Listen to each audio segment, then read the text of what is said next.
Hello. Here we are again, cloud hopping in TV heaven, and tuning you in this week to the year 1976, when temperatures soared and Britain suffered its worst drought for 250 years. It was a mixed year for the world of art. Ellis Lowry died, and the Tate outraged many by paying thousands for a pile of bricks. It was a mixed year, too, for the world of books and politics. Geoffrey Archer published his first novel, and Harold Wilson resigned as Prime Minister. Up here in TV heaven, where all television programs head for, if they've been good, we've run our scanner over the shows of 1976 and have reserved for your pleasure 4 complete programs. First up, The Fosters, with an early appearance of a young Lenny Henry. I've seen you on television. Then Jack Rosenthal's comedy triumph, Ready When You Are, Mr. McGill. What was your name again? Joe McGill. A change of tone for Andrea Newman's steamy bouquet of barbed wire. Just tell me to stop and I will. What about Prue? Your husband? What about them? And finally, Aquarius looks at the British reggae boom.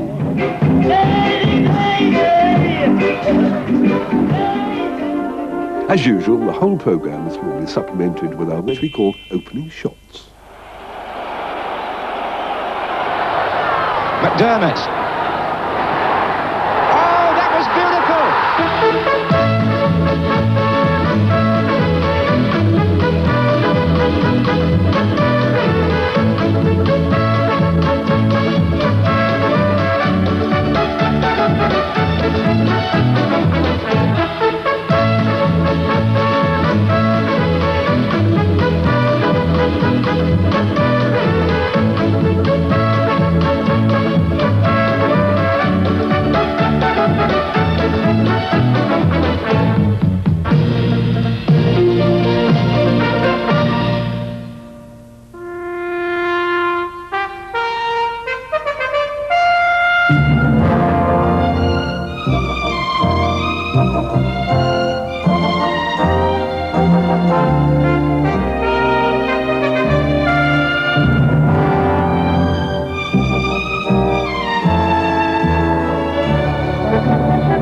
last programme was known within certain sections of the BBC as I Clavdivs.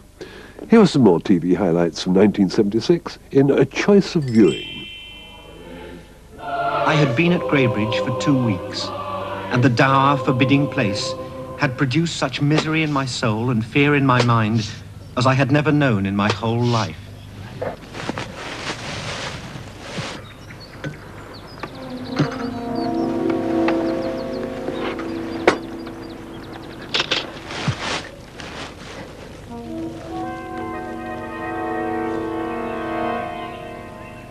Nein, nein, die andere. Und? Ja, gut.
You have the reputation of being some way to the left of centre in the Labour Party, Mr. Brandt.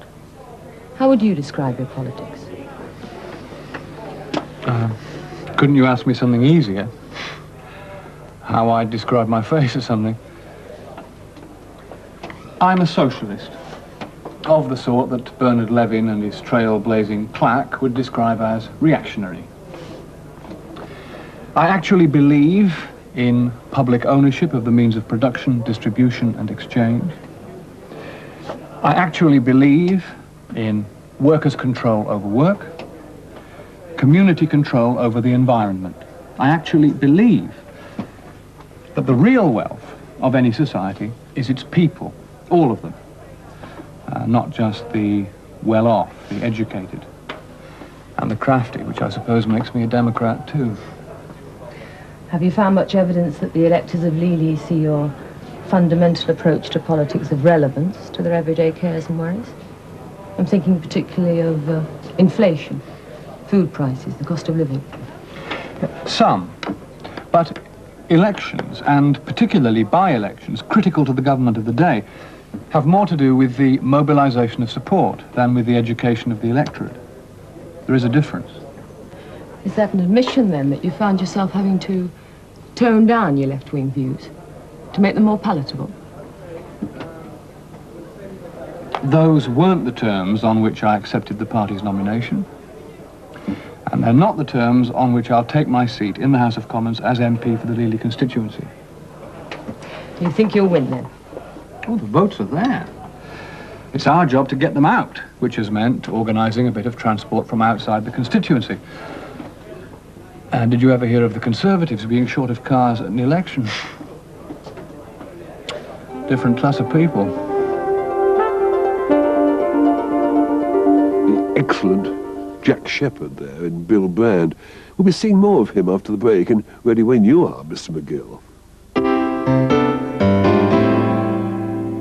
When I think back to all those marvellous single plays of the 70s, single plays these days seem to be a rare and endangered species. Many of the memorable ones were written by Jack Rosenthal. Jack Rosenthal produced and wrote over 200 Coronation Streets before going straight and becoming a playwright.